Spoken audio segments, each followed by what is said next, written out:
que eu acho que é o grande foco mesmo, no fundo, é nós criarmos uma relação mais próxima com a juventude, para que ela possa discutir algo que vai ser fundamental para o futuro delas, que é essa questão da inteligência artificial. Então, bom evento aí, boa palestra, e espero que vocês saiam com algo a mais deste evento tão bonito.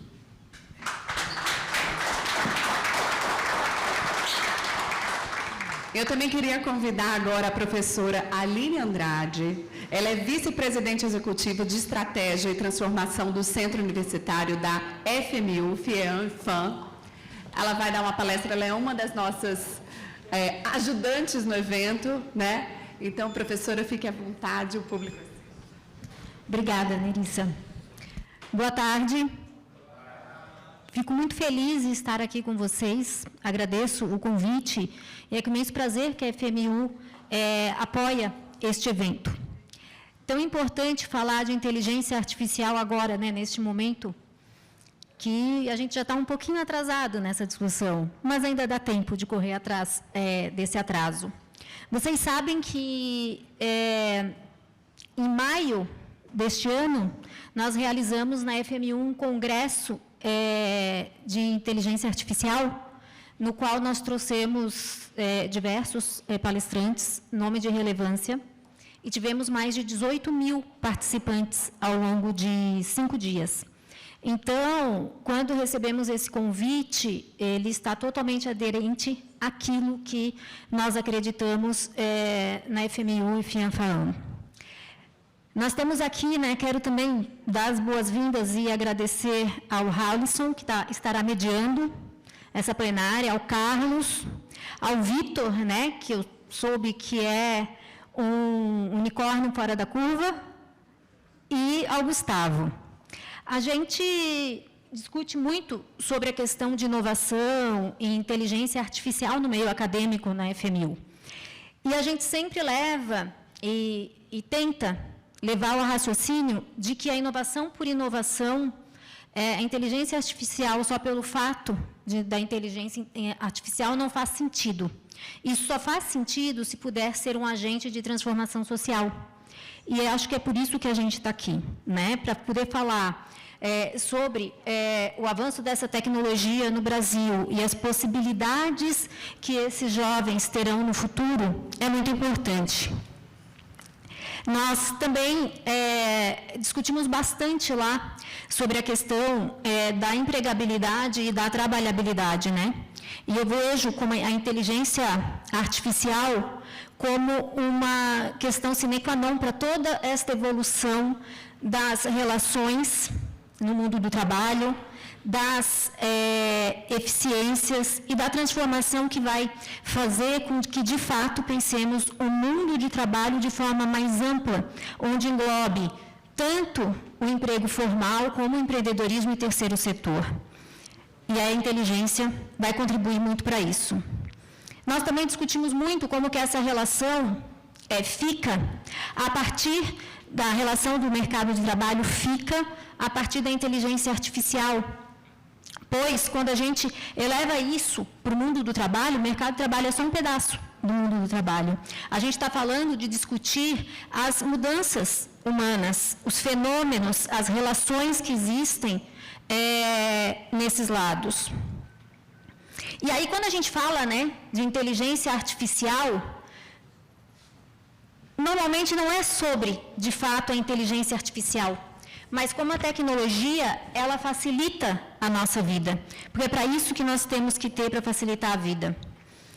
Hoje, nessa plenária que vai falar da juventude, a gente sabe que temos a geração Z, que é quem está completamente agora atuando e entrando no mundo do trabalho, que são os nativos digitais. Mas nós temos também, daqui a alguns anos, a geração alfa. Meu filho é geração alfa, ele tem 13 anos. Enquanto educadora, eu penso muito o que nós estamos fazendo agora, né? Porque a gente tem uma dualidade, porque nós temos que preparar on time o mundo do trabalho para a geração Z, que está na idade produtiva, e temos que pensar em como desenvolver a geração alfa, com toda essa tecnologia que virá. E aí a gente tem algumas diferenças para a geração alfa, porque eu estou falando de menos de uma década para ingressarem no mundo do trabalho. E essa é uma geração que tem um aprendizado mais horizontal. E assim como a geração Z, ele não tem um raciocínio linear. E essa busca, né, pelo hibridismo, tanto no ensino quanto no mundo do trabalho, e a procura por serviços, produtos personalizados, ele cria, de fato, uma complexidade muito grande para que a gente saiba aproveitar o que há de melhor da inteligência artificial e torná-la ela com uma usabilidade significativa. E, voltando um pouquinho para a geração Z, a gente tem que pensar como que a gente consegue ter essa flexibilidade que tanto eles precisam e desenvolver as habilidades que não são técnicas, as soft skills, que, por meio da inteligência artificial, com a ajuda da inteligência artificial, sem perder a essência humana. Só faz sentido, e aí já estou encerrando aqui, e reforço mais uma vez, a gente discutir inteligência artificial, usar a inteligência artificial, se for para causar um impacto positivo na sociedade, sendo agente de mobilidade social, seja vertical, transversal ou horizontal, não importa. Por quê? A inteligência artificial tem muito para contribuir para o desenvolvimento da riqueza no país, o desenvolvimento socioeconômico. E a gente tem que pensar de forma estratégica para que possamos usar da melhor forma para que essa juventude entenda a sua importância e o quanto estarão à frente estrategicamente para ocupar, de fato, e as novas profissões que vão surgir ou otimizar as que já existem. Por fim, gente, eu entendo que é responsabilidade de todos nós que aqui estamos, porque eu entendo que todos têm interesse nesse tema e o compromisso de desenhar esse futuro. Então, eu os convido para que a gente possa, de fato, transformar o Brasil para essa e para as próximas gerações que vão adentrar o mundo do trabalho e que a gente utilize a inteligência artificial com muita sabedoria. Boa plenária a todos. Muito obrigada.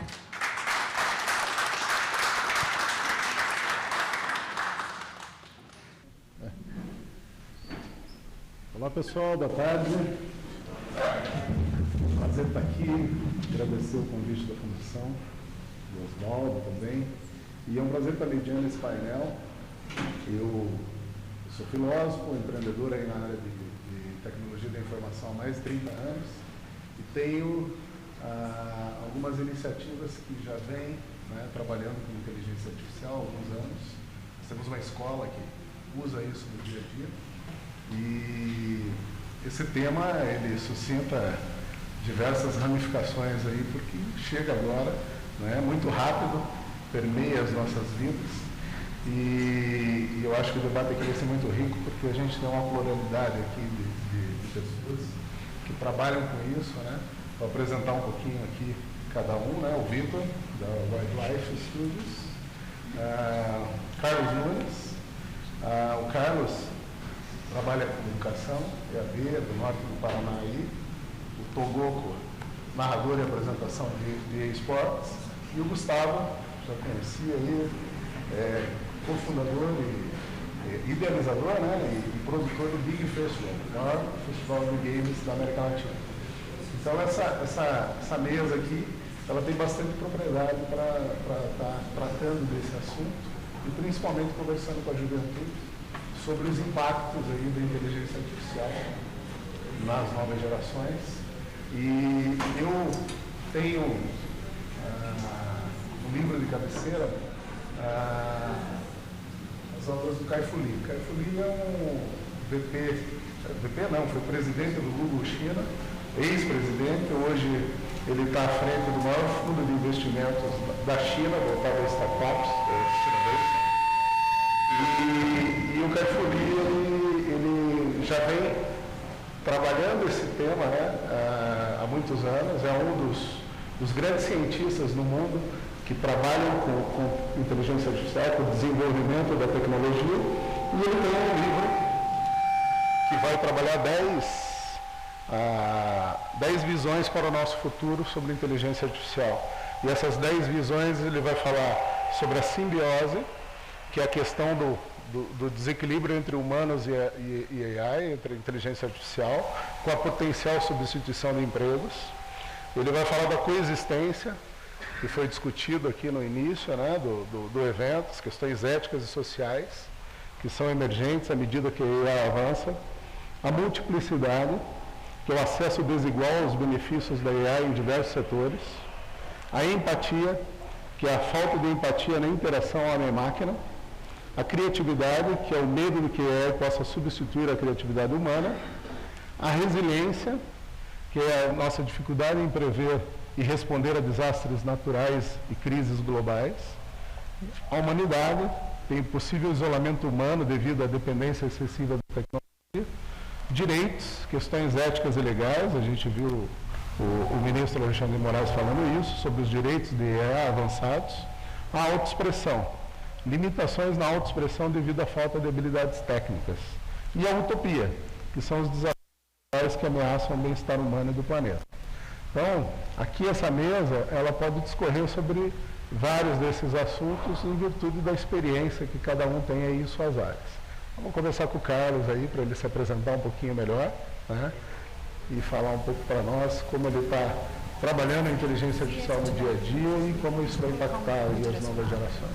Bom, pessoal, isso é um tema muito importante que nós jovens, né, que está nessa geração da inteligência artificial, da parte de tecnologia, a gente tem que se atentar muito bem em como que a gente vai levar isso para as pessoas. Então, muito prazer a todos, meu nome é Carlos Nunes, CEO do Grupo Espiginal. Hoje a gente é um grupo de plataforma EAD, então a gente atende grandes empresas a treinar seus colaboradores dentro do nosso software EAD e também pessoas que querem empreender e ter sua escola online ou faculdades também dentro do nosso sistema. Então a gente tem toda essa infraestrutura, né, digital, EAD, para passar curso e tudo mais.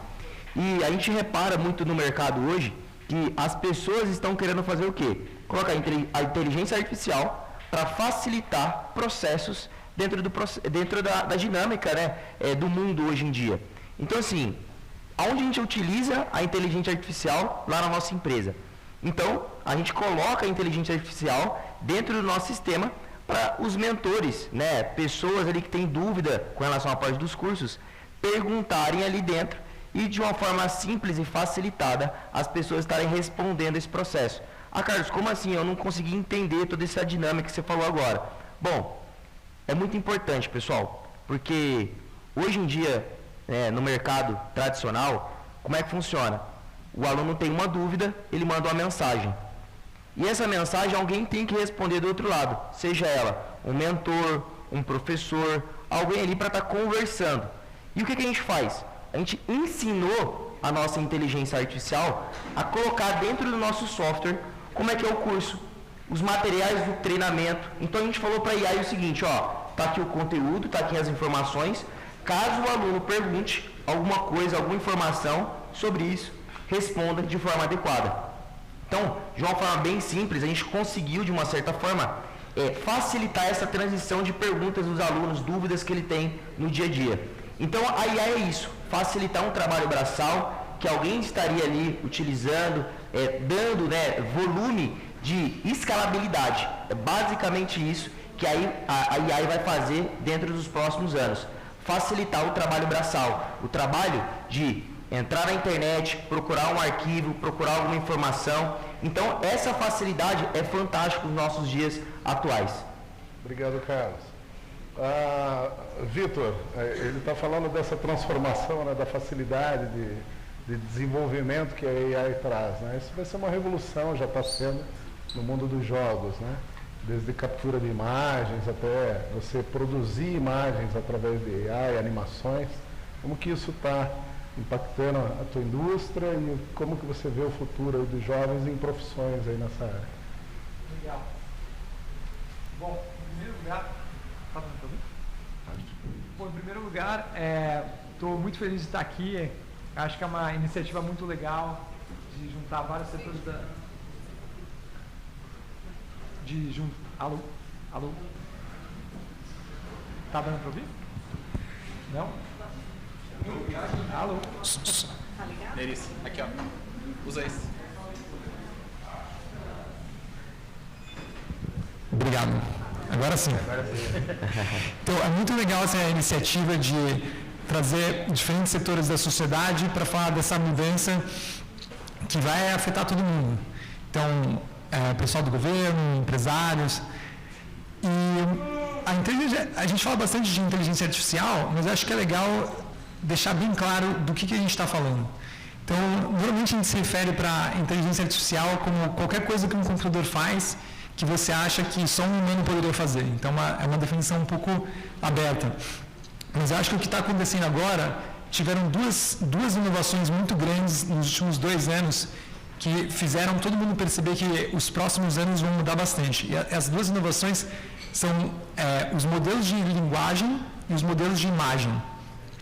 Então, os modelos de linguagem são uma coisa muito interessante, porque até um ano atrás, os computadores eles sempre falavam em formato de números. Então, tudo que você queria colocar no computador, ele tinha que ser definido de uma forma de números, e você não conseguia conversar com o computador. O computador ele não entendia as ideias da mesma forma que as pessoas entendem. E isso mudou. Então, isso mudou no último ano. E essa é a revolução. Isso é a coisa que vai fazer com que os próximos 10 anos sejam tão diferentes dos 10 anos anteriores. Porque hoje em dia, quando você pensa em computador, tem muita essa imagem de, pô, aquela pessoa sabe muito sobre computador, ele é um hacker, e assim, é uma habilidade alguém saber mexer no computador.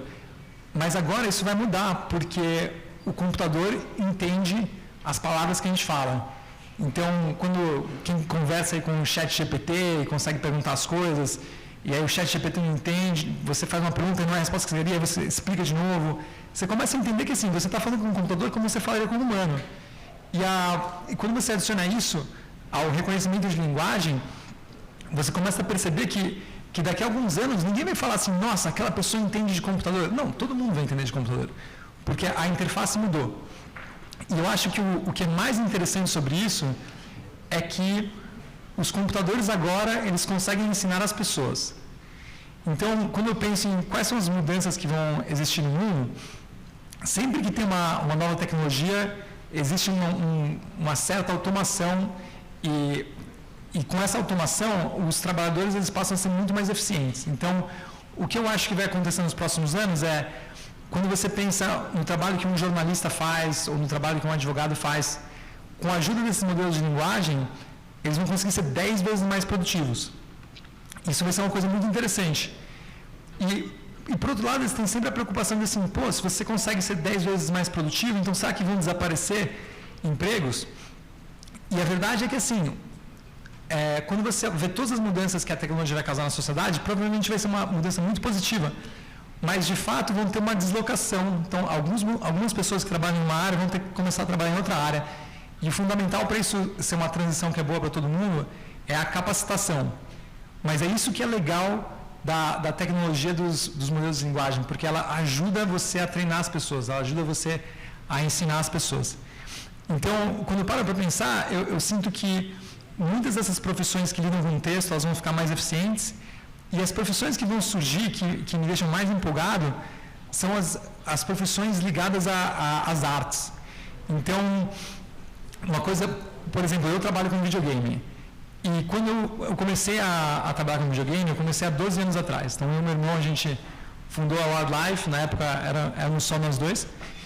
E era bem difícil, assim. Então, saber programar era difícil, e você conseguir fazer uma arte bonita para o seu jogo ficar legal era difícil. E hoje em dia essas coisas são bem mais fáceis. Então, você entra no ChatGPT e você pergunta para ele, como é que eu escrevo um código? E ele te explica. E você entra num modelo de imagem, por exemplo, Midjourney ou Stable Diffusion, e ele cria a imagem para você. Então, o que eu acho que vai ser muito legal nos próximos anos é essa ideia de que qualquer pessoa pode ser um artista, qualquer pessoa pode ser um programador. Então, hoje em dia, a parcela da economia que é digital ainda é relativamente pequena, mas como todo mundo todas as pessoas vão ser pessoas que são capazes de manipular computadores, e todas as pessoas vão ser capazes de criar código e de criar arte, isso vai gerar muita riqueza, porque todas as pessoas vão poder participar dessa economia digital. Então, acho que é isso que me deixa empolgado com essa tecnologia que está chegando. Muito bom. É um futuro aí pela frente que já é presente, né? A gente já está vendo essa transformação acontecendo no nosso dia a dia. E, Gustavo, você que também é da área de economia criativa, jogos, como que você vê essa transformação e pegando esse gancho, né, que tipo de habilidades os jovens vão precisar desenvolver para trabalhar nesse novo mundo? Eu estava ouvindo com atenção, achei legal. Primeiro, boa tarde, eu sou o Gustavo. Eu concordo com o que você está falando, eu só acho que tem vários. Eu fiquei pensando em várias coisas aqui enquanto você estava falando, Vitor. Eu sou cineasta também, né? Assim, tipo, eu continuo tentando ser, mas ninguém vai mais ao cinema, então é mais complicado. Quando eu comecei a fazer cinema, se fazia cinema em película ainda, né? E se montava filme em moviola, que parecia um grande gravador, assim, gigante, que você tinha que passar gilete e tal. Então, eu vivi toda a transformação da digitalização do cinema, né? E acho que tem um lado que é muito parecido com o que você está falando e que eu concordo, que é baixar muito a barreira de entrada, né? Que é você, hoje em dia, imagina, quando eu comecei a fazer filme, imaginar que, cara, isso aqui, qualquer um que tem isso aqui tem uma câmera que você pode colocar uma telão de cinema, assim, tudo bem, né? Não vai ficar perfeito e tal.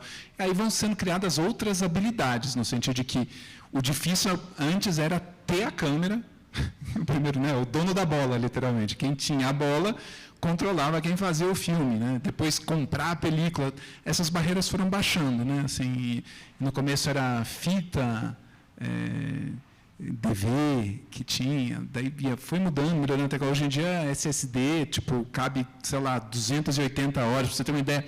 Quando eu comecei a filmar, você não podia fazer um plano de mais de 4 minutos e meio, que é o que cabia na lata de negativo ali, né? Daí, se você quisesse mais, você tinha que ter um chassi grande.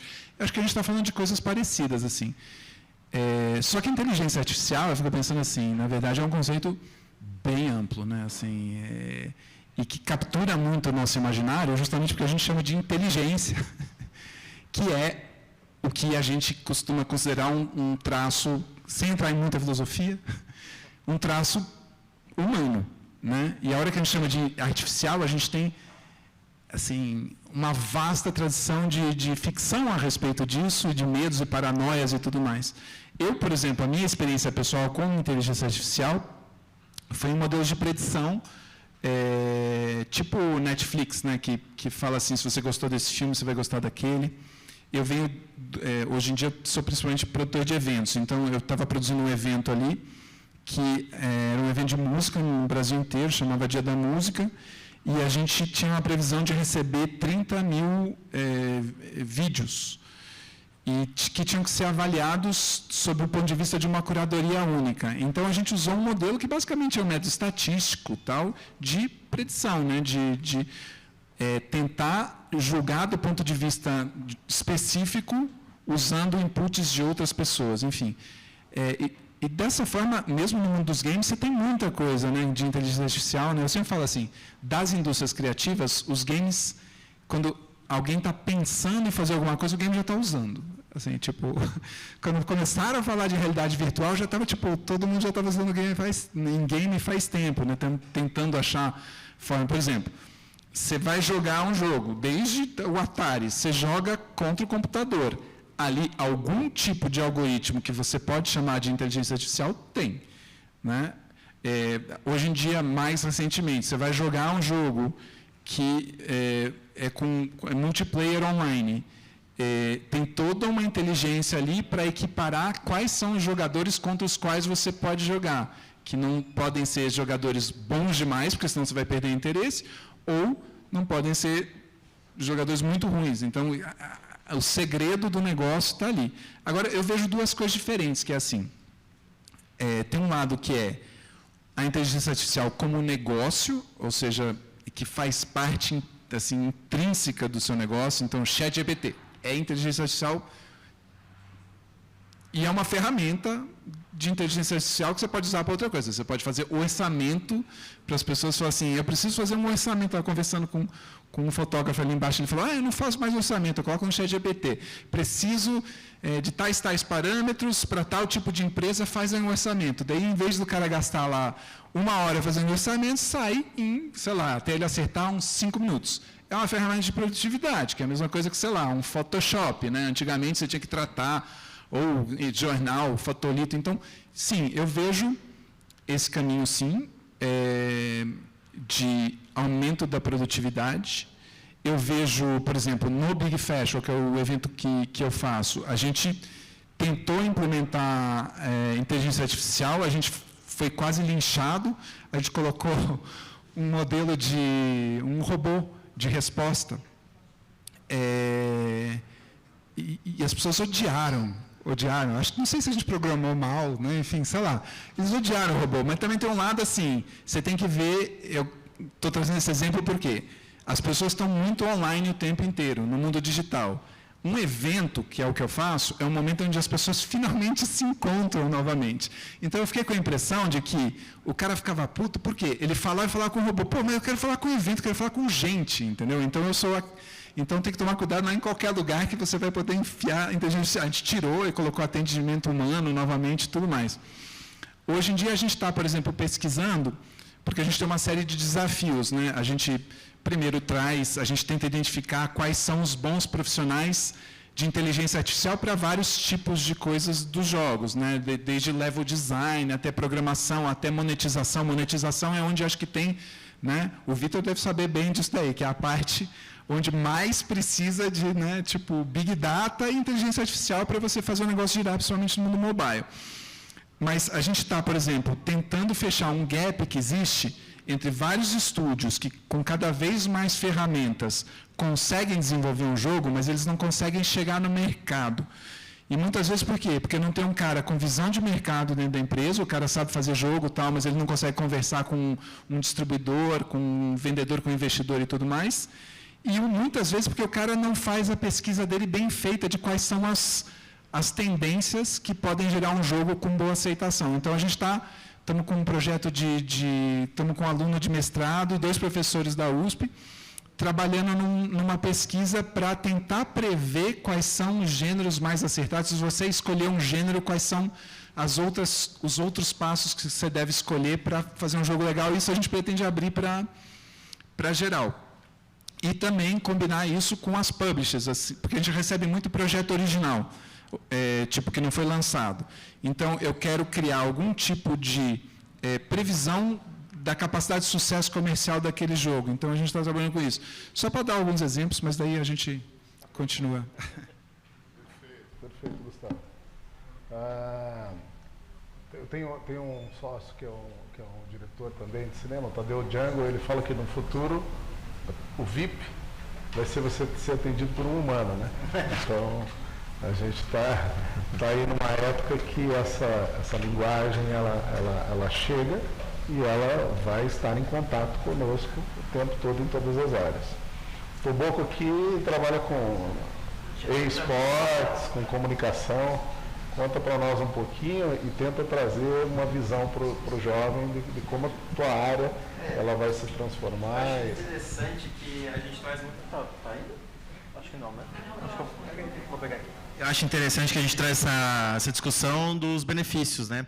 Mas, ao mesmo tempo, como colocar o jovem dentro dessa inteligência artificial? Por exemplo, um jovem da periferia, um jovem classe E, classe D, classe C. Porque é muito fácil, né? A gente vê jovens classe A, classe B, evidentemente vão ter computador muito provavelmente desde cedo. Eu tive o privilégio de ter computador desde 93, que era uma coisa... Quem é que tinha computador em 93, sabe? E a gente sabe tudo bem que hoje é muito mais fácil quebrar a barreira, hoje é muito mais fácil você ter um smartphone, etc., que é um mini computador, mas como tentar também você alocar nessa inteligência artificial para esse jovem, né, que às vezes, né, não tem uma geladeira em casa, então como é que você vai conseguir adentrar essa casa com também a inteligência artificial? E isso é uma coisa que eu acho que é interessante da IA, porque ela pode justamente quebrar essas barreiras. ela pode trazer essa análise com data, com Big Data, com toda uma pesquisa, com censo, com IBGE, etc., para justamente conseguir adentrar e trazer esse jovem para o mercado de trabalho que talvez, se não fosse pela IA, ele nem chegaria lá. Entendeu? Então, eu acho muito interessante que o futuro, como até falou o Vitor, na verdade, ele está cada vez mais diminuindo as barreiras que a gente tem de entrada dessas pessoas, e acho que é aí que vai entrar também uma parte interessante justamente desses estudos, de como conseguir, né, atingir esse público-alvo também. Por que eu falo isso? Porque eu sou narrador de esporte eletrônico. Apesar de, hoje em dia, o público ter envelhecido, junto com a gente, porque quando eu comecei eu tinha 23 anos, hoje estou com 35. Mas eu lembro de, por exemplo, eu tenho fãs que hoje têm 20 anos, mas quando começou a me escutar ele tinha 9. E ele fala isso, nossa, eu era uma criança e te escutava. E aí é curioso porque, às vezes eu converso, né, faço minhas lives lá, eu fico batendo papo, e já também entrei nesse assunto de inteligência artificial. E eu reparo que existe muito uma ansiedade do jovem em relação ao que vai acontecer. Porque a gente já viu uma era de ansiedade, naturalmente, né? Muita informação. Imagina, sei lá, eu penso assim, eu fui ter smartphone com 18 anos. Hoje, a minha filha já nasceu com smartphone, se quiser, né? Já pode pegar um smartphone. Minha filha tem 6 meses. Então, assim, é totalmente diferente. É uma geração totalmente diferente. Então, é engraçado que há uma ansiedade gerada ao mesmo tempo. E talvez eu pense assim, né, como é que a gente pode chegar nesse jovem e informar esse jovem, como o Vitor falou, que é uma quebra de barreira. Na verdade, a gente não está aumentando o nível de dificuldade, a gente está diminuindo o nível de dificuldade a partir do momento que tem inteligência artificial. Então, eu acredito que, de repente, trabalho de escolas, trabalho dos professores, profissionalizar ainda mais os professores nesse sentido de passar para esses jovens que a inteligência artificial, na verdade, é um benefício, ela é uma aliada, né? Não é para você ficar ansioso, vou perder meu emprego. Não, calma, você pode ser realocado no seu emprego, você pode ir para outro tipo de trabalho, você pode até conseguir um emprego melhor do que você já tem hoje, talvez hoje você faça um emprego que é super esforço, você pode, de repente, se profissionalizar e ir para um emprego muito mais simples, menos esforço, até mais rentável. Então, é engraçado que, se você vê as pesquisas, hoje os jovens estão muito ansiosos em relação à IA. Só que eu acho que, na verdade, é realmente trabalhar a informação, é trabalhar e explicar para esses jovens que, na verdade, ele é muito mais um aliado do que um adversário dentro desse mercado, né? E, paralelo a isso, né, claro que a IA também vai ajudar muito nessa parte educacional, porque a partir do momento que os jovens estão ali tendo um acesso a um chat GPT, por exemplo, nossa época a gente ia pesquisar, a gente até já tinha o Google, né, mas era diferente, porque a gente tinha que ir atrás, a gente tinha que pesquisar, etc. Com o chat GPT já é uma coisa um pouco mais direcionada, você já consegue, né, trazer uma informação um pouco mais concisa, claro, tem que filtrar, tem que realmente ver como você vai usar essa informação. Lembro muito do Wikipedia, né, quando começou, se você não filtrasse o que estava escrito lá, você fala besteira. Hoje já está um pouco mais tranquilo, mas digo, você tinha que ir filtrando. A IA ela já vai fazer esse filtro para você, já vai trabalhar muito mais nesse quesito. Então, e um outro ponto que eu trago como narrador, como locutor, e portanto área esportiva, que a inteligência artificial, eu acredito que ela vai entrar muito forte. Por exemplo, hoje eu narro League of Legends, né? Que é um jogo 5 contra 5 jogadores, né? E aí você tem que destruir a base do adversário, quem destruir ganha o jogo. Como é que você adentraria a IA aí dentro? Poxa, vamos ver qual é os movimentos do jogador adversário. Como que ele joga, como que ele faz, como que ele clica, né? Literalmente, como que ele clica no mouse, o que ele pensa, quando acontece tal situação, o que ele acaba fazendo. E a IA tentar fazer esse mapeamento dentro do esporte eletrônico, isso aí é genial. Porque você conseguiria estar um passo à frente já do time adversário. Num futebol, como é que qual é o momento que o cara cruza? Geralmente quando ele cruza, como é que ele vai fazer? Qual é a tática do time? Então eu vejo que a inteligência artificial, né, pensando aqui agora como lado esportista, né, ela consegue ser essencial numa leitura que o humano nunca vai ter. Essa é a grande verdade. Não tem como o ser humano fazer uma leitura tão minuciosa, esportivamente falando, sem inteligência artificial. Vôlei também, que já se usa muito inteligência artificial, né, para ter a leitura de, geralmente, como o cara vai sacar e etc e tal. Então, acho que nesse ponto aí, a IA, ela vai, assim, desculpa, né, eu acho que eu fui um pouco amplo aqui, mas é coisa de locutor, gente. O locutor eu já vou pensando no 10º assunto. Mas, de qualquer forma, eu acho que a IA, nesse ponto como eu falei, lá da juventude até essa parte do esporte, cara, ela veio para enriquecer demais o mercado. E acho que isso aí vai quebrar muitas barreiras e vai conseguir colocar muito mais gente do que a gente imagina que vai entrar dentro do mercado e de forma até mais eficiente e talvez até as pessoas mais felizes fazendo o que estão fazendo, porque a IA também vai direcionar essa parte. Maravilha, excelente contribuição. Bom, eu estou com 51 anos, então eu sou da era do pager, né? Estão me ouvindo? Acho que te empresto. Alô? Agora sim. né? Então, com 51 anos, eu sou ainda da era do pager, né? A gente usou muito isso, mas eu vi toda a transformação dos smartphones, trabalho com tecnologia há mais de 30 anos, e a gente está vivendo um momento ímpar aí, né? A gente está vendo uma convergência de tecnologias, né? Quando a gente fala AI, e a gente ouve muito a palavra ferramenta, ferramenta, ferramenta. A gente precisa desmistificar uma coisa. Tecnologia da informação não é ferramenta, é linguagem de comunicação. E como linguagem, nós vemos as novas gerações se apropriando dessa linguagem, utilizando no dia a dia, e a gente precisa trabalhar com essa linguagem também com quem está aqui, né? Com essa, nós somos contemporâneos em diversas gerações. Nós temos pelo menos 5 gerações aí convivendo no momento atual, e a gente precisa entender essa linguagem para poder desenvolver melhor políticas, estratégias para a tecnologia, principalmente no Brasil. Nós estamos olhando o advento do que a gente chama de computação espacial. Computação espacial, vocês estão usando ela no dia a dia e nem sabem, né? Realidade aumentada, realidade virtual, realidade mediada, tudo isso entra numa sigla que a gente chama de Extended Reality, ou realidade estendida. Mas por que isso nasceu? Isso é a nova forma de a gente interagir com software, com serviços, com tecnologia, né? Antes nós tínhamos lá um monitor, o mouse, o teclado, agora nós estamos conversando com o computador. Ele está nos ouvindo, ele está vendo tudo à volta, ele está processando isso numa velocidade absurda, né? Que a nossa capacidade de processamento nós não temos humanos. Então tudo isso está acontecendo agora nesse momento, nessa era. Daqui a pouco a gente não vai ter mais smartphones, né? A Apple mostrou aí a visão de um dispositivo, que é o Vision Pro, que ele faz o quê? Ele faz uma integração entre o smartphone, o notebook e um óculos de realidade virtual, realidade mista. Tudo isso vai convergir, nós vamos ter um único dispositivo daqui a pouco que vai nos ajudar a fazer as coisas no nosso dia a dia. E a AI é central nessa estratégia. Né, central nessa linguagem, porque ela que comanda, ela que ouve, entende o que nós estamos falando, comandos em linguagem natural, é ela que vê, que identifica imagens padrões, e ela que tem essa capacidade de processamento, de desenhar cenários que nós vamos pensar. Hoje a gente pensa algo, mas para implementar aquilo, né, ou precisa de técnica, conhecimento, ou a gente precisa realmente de uma linguagem que a gente possa conversar e ela passa a criar. Então, no mundo digital, isso está cada vez mais avançando nessa velocidade. Então, em torno disso aí que eu tenho essa provocação aí já para o Carlos, né, falando de educação. Como a educação vai ser transformada por isso, já está sendo, e como que a gente acelera isso aqui também no Brasil, que tem tanta carência de infraestrutura. Porque sem a infraestrutura, é importante entenderem que para a gente ter isso acontecendo é preciso hardware, software e criativos que produzem conteúdo. Então, tudo isso converge para uma indústria que vai servir a todos os setores. Então, Carlos, educação. Exatamente, pessoal. E a gente percebe muito no mercado hoje do Brasil, que o que acontece? Vou fazer uma dinâmica aqui com vocês hoje, pessoal que está na palestra aqui.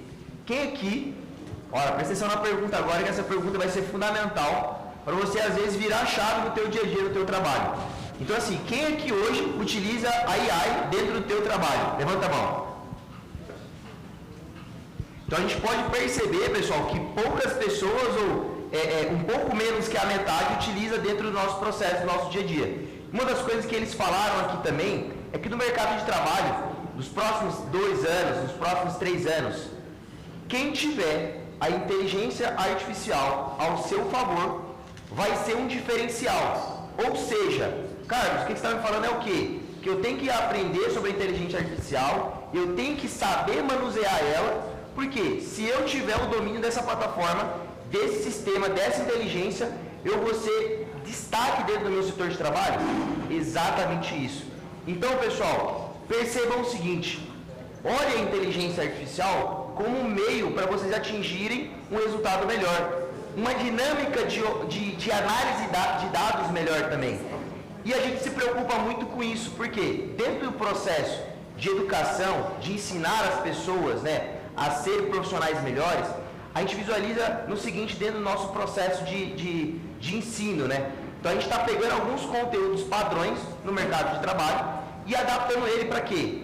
No final do treinamento, no final do curso, a gente coloca alguns módulos de como essa pessoa na área de administração, na área de robótica, na área de desenvolvimento de software, vão utilizar a inteligência artificial dentro da realidade dela. Porque daí, pessoal, não adianta nada a gente vir aqui falar que a inteligência artificial vai mudar a vida das pessoas, vai melhorar, vai facilitar esse processo, só que a gente não coloca isso em prática dentro do nosso dia a dia.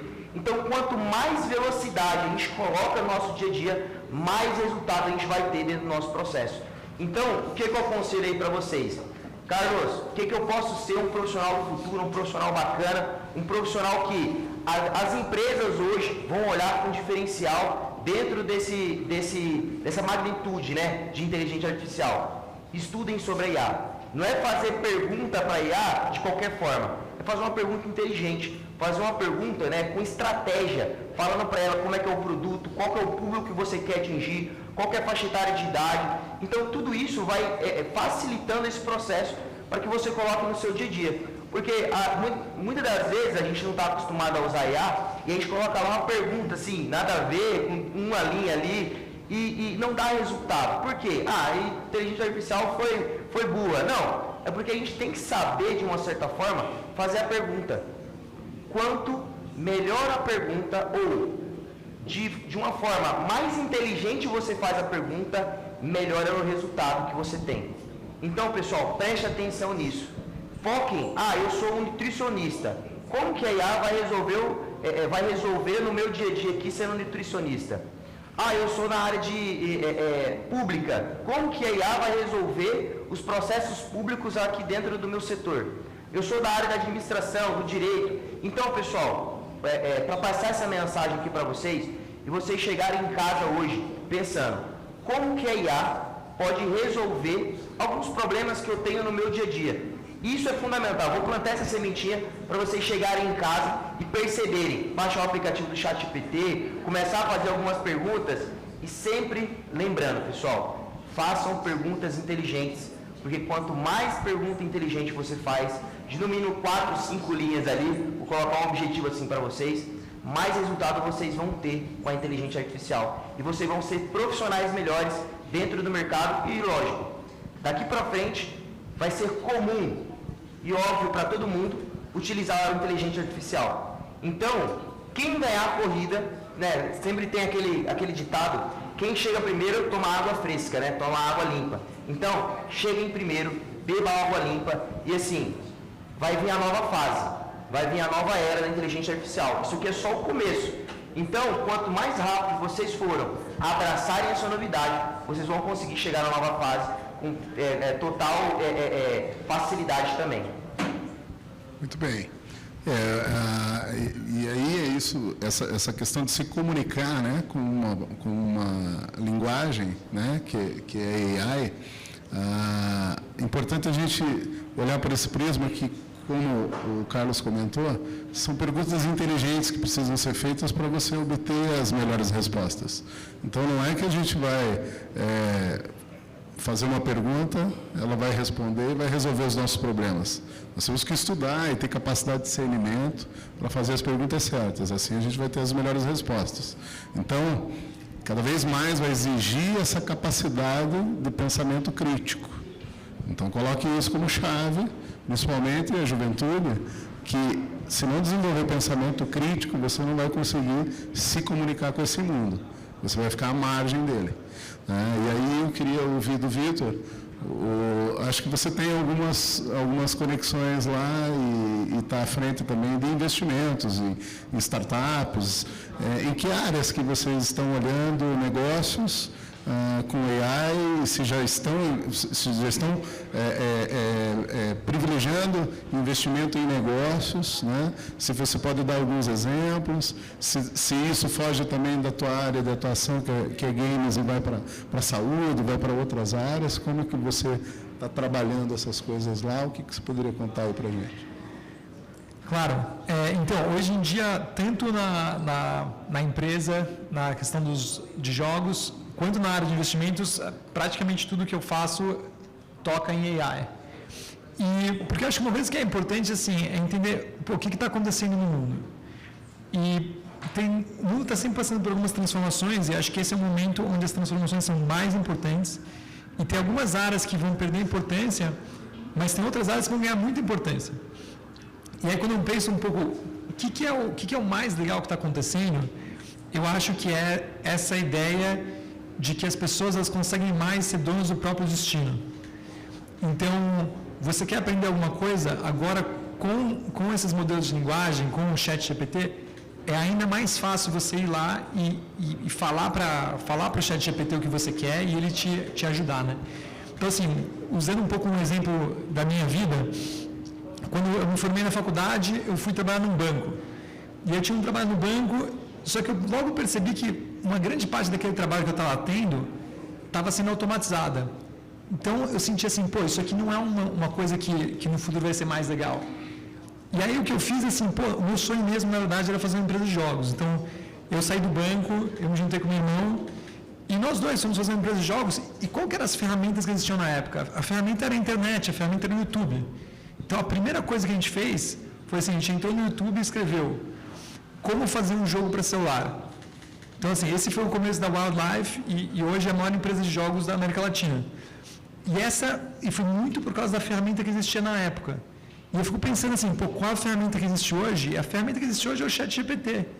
Então, assim, eu acho que é importante, como você falou, fazer perguntas inteligentes, mas mesmo que as perguntas não sejam inteligentes, o importante é estar lá, sabe? O importante é você, porque, assim, eu acho que a oportunidade para o jovem hoje é você poder realizar o seu sonho, você ter uma ferramenta que te ajude a realizar o seu sonho. Então, a pessoa que chega lá e fala assim,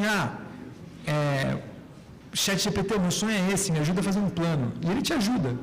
E ele te dá o plano dos 10 passos. Aí você vai lá no passo 1. Aí fala assim, tá bom, como é que eu faço o passo 1?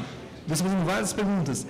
E eu acho que, assim, essa é a primeira geração onde, não importa onde você está no mundo inteiro, você consegue ter acesso a toda a informação possível e um professor de qualidade. Então, você perguntou um pouco assim de investimentos na área de AI.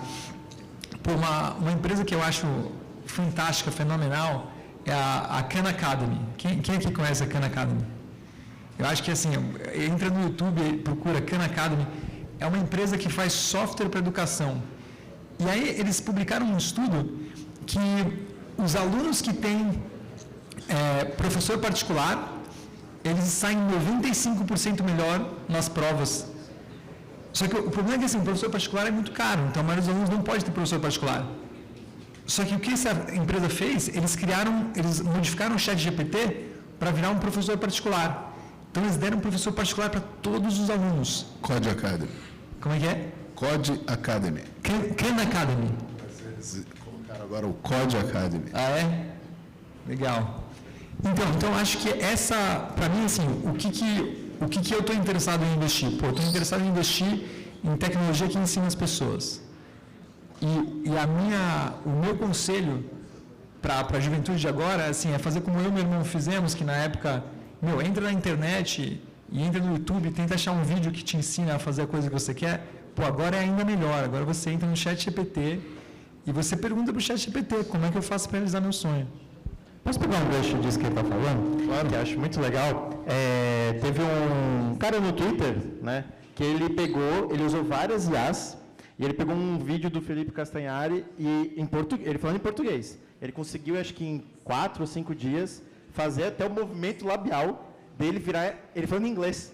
Eu fiquei assim, assustado. Falei, gente, é um brasileiro, o cara conseguiu com o IA transformar aquele texto em áudio em inglês, com o movimento labial em inglês. Aí o que eu pensei? Nossa, olha as barreiras que a gente consegue quebrar, porque, por exemplo, a gente sabe que a China também, né, tem uma tecnologia hoje super avançada, mas a gente sabe que mandarim é um pouco mais difícil de aprender, não é tanto da nossa cultura ocidental e tal. Pô, ChatGPT ou qualquer outra plataforma de tradução, vai lá, traduza o que ele está falando em mandarim para mim, e você vai ter um conhecimento. Pô, traduz o que ele está falando em japonês para mim, traduz o que ele está falando em inglês para mim.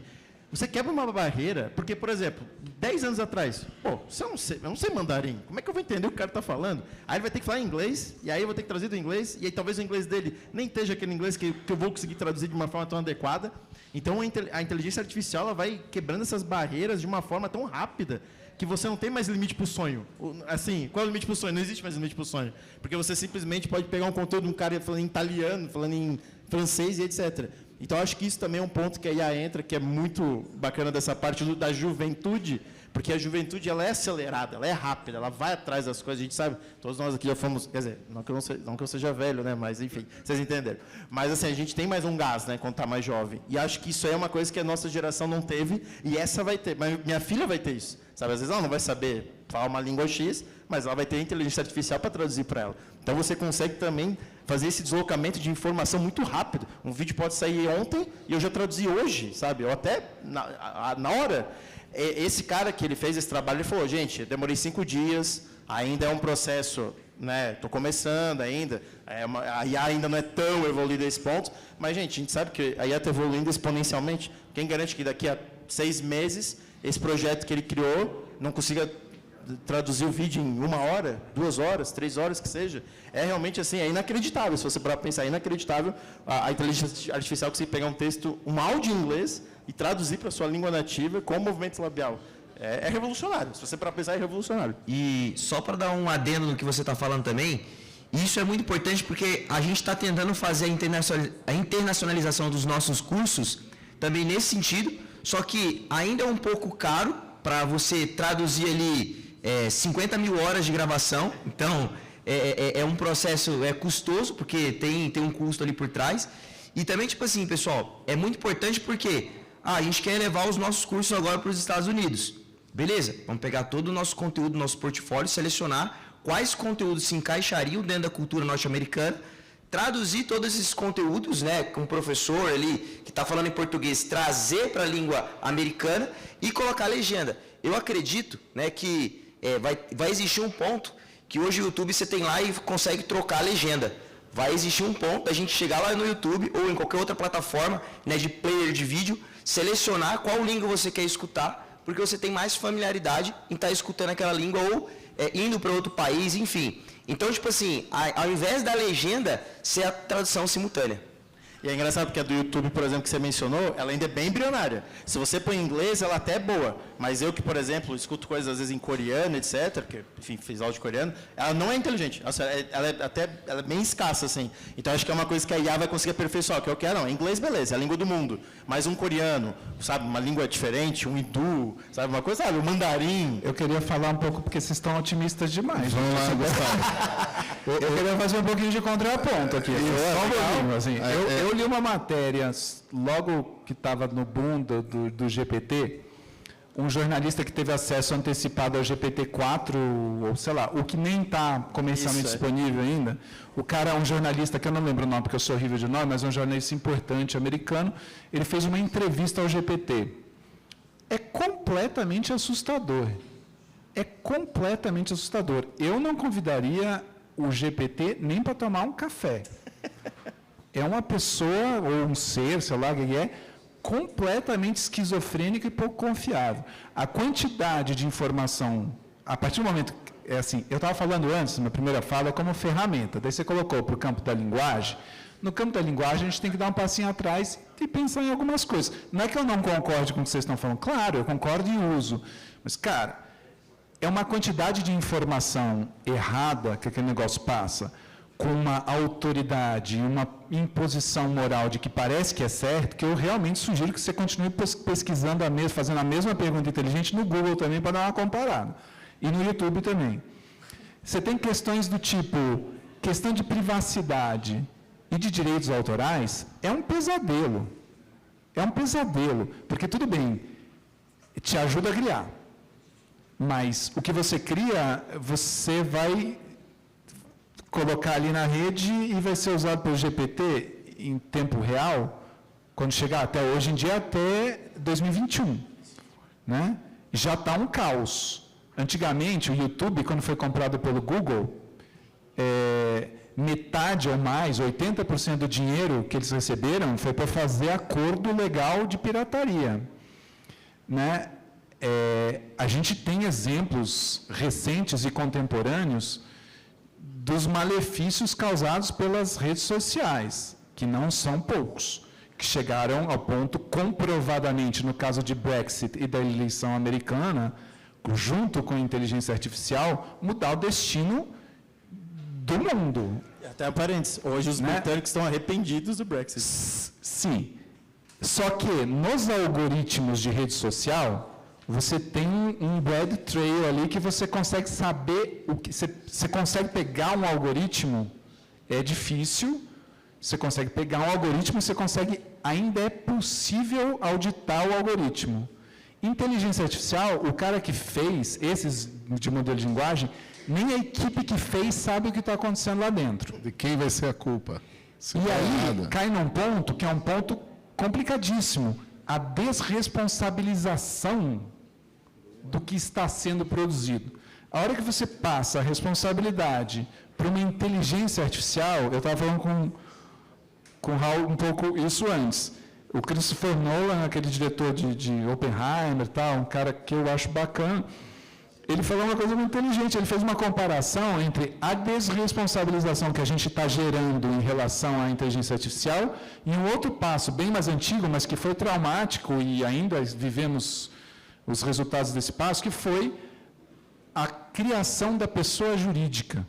A criação da pessoa jurídica foi uma criação muito importante na história do capitalismo e da sociedade. A pessoa jurídica, ela tem um status de pessoa. Né? Uma empresa tem status de pessoa. Isso não é trivial, é que a gente já nasceu, já está há séculos criado isso. Quando criaram isso, foram discussões absurdas, do tipo, mas como? É uma empresa e tem status de pessoa? Ou seja, já foi um passo de desresponsabilização. Se a gente fizer uma coisa equivalente com a inteligência artificial, eu não vejo um futuro tão tranquilo assim. Só para dizer, existem muitos desafios e muitas questões para serem equacionadas. Né? Acho que essa é uma provocação muito interessante, e eu acho que sempre que uma tecnologia poderosa é inventada, as pessoas imaginam assim, o que pode ser feito de negativo com essa tecnologia, e é uma coisa que a gente tem que pensar, né? Então, acho que assim, quando a internet foi inventada, as pessoas se preocupavam muito. Tem diversas páginas na internet com informações completamente erradas. E as pessoas falam, então as pessoas vão aprender coisas erradas. Mas eu acho que, assim, existem soluções. A gente ainda não aprendeu quais elas são, mas a tecnologia, o bom é tão maravilhoso. Meu ponto é só, aproveitando que temos representantes do povo aqui, a tecnologia é sempre muito mais rápida do que a nossa capacidade de regular. Isso está ficando uma coisa muito complexa hoje em dia, né? E eu não sei qual é a solução para isso. Eu acho que, assim, existem os dois pontos. A gente pode imaginar um futuro utópico ou distópico, né? De preferência, quem está desenvolvendo política pública tem que olhar esse futuro utópico e pensar como que a gente segura esse futuro distópico. Uma ironia. Perguntar para o ChatGPT como regularizar ele mesmo. Olha, vê o que ele vai me responder. Então, assim... O que ele falou? Eu vou fazer essa pergunta, só para saber o que ele fala. Eu acho que os deputados que estão aqui presentes já estão coçando os dedos para fazer essa pergunta. É uma pergunta interessante. É sempre bom fazer pergunta para a inteligência artificial para você entender também, né? O que ela traz. E como ela se... Pergunte para ela como você regularia a inteligência artificial e ela vai te responder. Até país sob o ponto de vista dela. Itália baniu, né? Tem país que está dando uma segurada. Aí assim, vamos... não estou dizendo que eles estão certos. Certo. Estou dizendo que eles estão certos. Eu acho que a gente tem que abordar isso. A Unesco lançou um relatório há 2 semanas atrás, falando sobre os impactos da tecnologia no ambiente de escola, de sala de aula, trazendo uma visão pessimista. Mas trazendo uma visão pessimista de resultados que foram feitos com projetos também que não foram feitos de forma inteligente. Então, a gente tinha ali um cenário, né? Que foi construído aprendendo ainda a usar a tecnologia. A tecnologia ela está em constante evolução, ela é muito nova, então tem muitos erros sendo cometidos do que ela pode fazer bem e o que ela pode fazer de ruim. né? Então, quando você dá um celular na mão de um filho e esquece ele no quarto lá, esse quarto dele vai ser mais perigoso que a rua, né? Porque hoje ele está acessando qualquer coisa. E você não tem controle disso. Então, cabe controles, né? Regulação, tem que ter a entidade, o Estado, mediando isso, zelando por isso, zelando pelos direitos das crianças, dos adolescentes, para que a gente possa realmente implementar com segurança todos esses avanços que vão surgindo. Então, não dá para deixar solto. Aqui, acho que o Fórum ele tem esse objetivo, né? Despertar essa urgência em a gente colocar isso como política pública e estudar isso agora, né? A China já vem fazendo isso há muito tempo. Inclusive, ela está, para assumir a supremacia econômica no mundo, ela está formando doutores em inteligência artificial saindo pelas janelas das universidades. Essa é uma questão muito interessante. Então, será que a gente precisa de novas leis? Porque a inteligência artificial, ela é uma ferramenta. Então, se alguém faz alguma coisa errada com a inteligência artificial, já existem leis para punir a ação dessa pessoa. E não importa se ela fez com inteligência artificial ou não. Então, eu te convido a pensar num exemplo de uma coisa ruim que você pode fazer com inteligência artificial, para a qual não existe já uma lei hoje que pune a pessoa que faz isso. Atropelar um carro que se dirige sozinho. Autônomo, já ainda não tem. Carro autônomo não sabe lidar. Mas o carro ele não pode, em nenhum lugar o carro pode dirigir sozinho. Mas isso foi a solução que eles deram depois que começou a dar merda. Você tem que dirigir com a mão na direção. Não, se você soltar a mão da direção, ele vai, mas se bater, a culpa é sua. Não, nenhum lugar autorizou self-driving. Então, em poucas cidades existe um piloto. Não. Veja, aí sim, a gente está falando, tem a culpabilização, né, por algo em cima de um gestor, de uma pessoa. Já existem leis, mas nem tudo está regulado nesse mundo, nesse novo mundo. Nesse novo aspecto que a gente está enxergando, né, como a AI está entrando e permeando as nossas vidas. É difícil, por exemplo, daqui a pouco um professor passa e fala assim, quem vai dar aula para vocês hoje aqui no meu lugar é esse. Isso. Então, eu acho que existe uma distinção interessante entre inteligência e autonomia. Então, quando você olha um modelo de linguagem, ele tem inteligência, mas ele não tem autonomia. Então, o que isso quer dizer? Ele não tem vontade própria. Ele não faz nada por ele mesmo. Ele só faz coisas segundo o seu comando. Quando você entra em autonomia, aí, de fato, você começa a ter riscos maiores. Não, por exemplo, reconhecimento facial em fronteira. A gente sabe que todo software, cada vez mais claro, que tem algum viés que tem a ver com a construção que você coloca naquele software. Aí várias pessoas são barradas na fronteira com base em vieses que não são auditáveis. De novo, esse é o problema. A coisa se torna tão complexa e a cadeia de desresponsabilização da construção do produto é tão grande que você não sabe, quem foi que enfiou o negócio, que você não sabe nem onde está o negócio, que bloqueia mais negro do que branco. Não é que já teve no Airbnb, já teve em um monte de lugar, né, problemas assim, e você não sabe quem responsabilizar. Eu acho que o desafio não é nem lei, eu gostei disso que você falou. Lei já tem um monte, o problema é como auditar e como fiscalizar. Essa fiscalização Sabe o que é irônico? Poderia também ter uma IA de fiscalização. Então, mas daí... Aí você começa... Enfim, irônico. Cuidando dos cordeiros.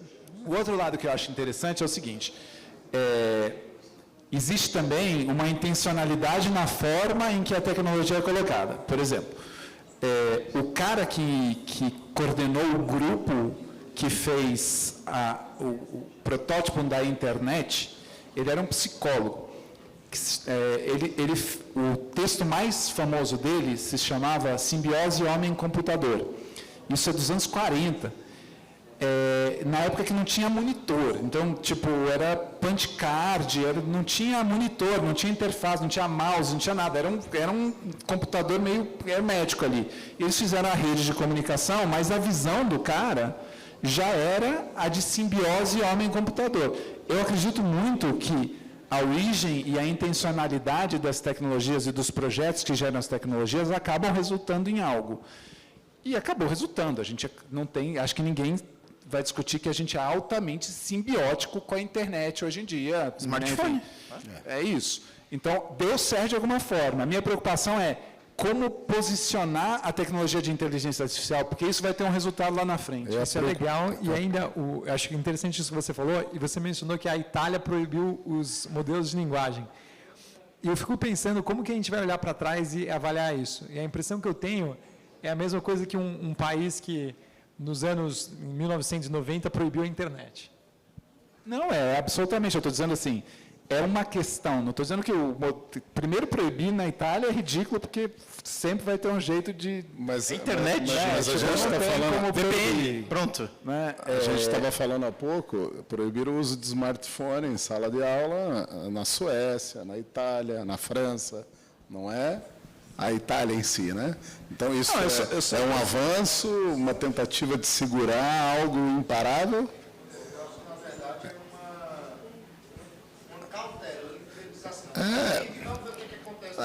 Proíbe por desconhecimento, por ignorância de fazer a coisa certa, de usar a tecnologia de forma inteligente. Aí nos resta proibir. Então, assim, o recado final, né, a gente chegou no nosso tempo aí, se deixasse a gente ficava aqui até amanhã discorrendo sobre esse assunto. Esse assunto é infinito, né? Ele é filosófico, né? Não vou nem, né? Desde a caverna de Platão. E a gente nem entrou na parte filosófica, porque se for entrar, meu Deus. Então, mas a gente, nossa, infelizmente o nosso tempo acabou. A gente agradece demais a participação de vocês e também ficamos disponíveis aí para quem quiser nos contactar e tirar mais, conhecer um pouco mais do trabalho, do que a gente faz nessa área e sempre à disposição aí para contribuir. E só temos a agradecer o convite. Muito obrigado. Obrigado.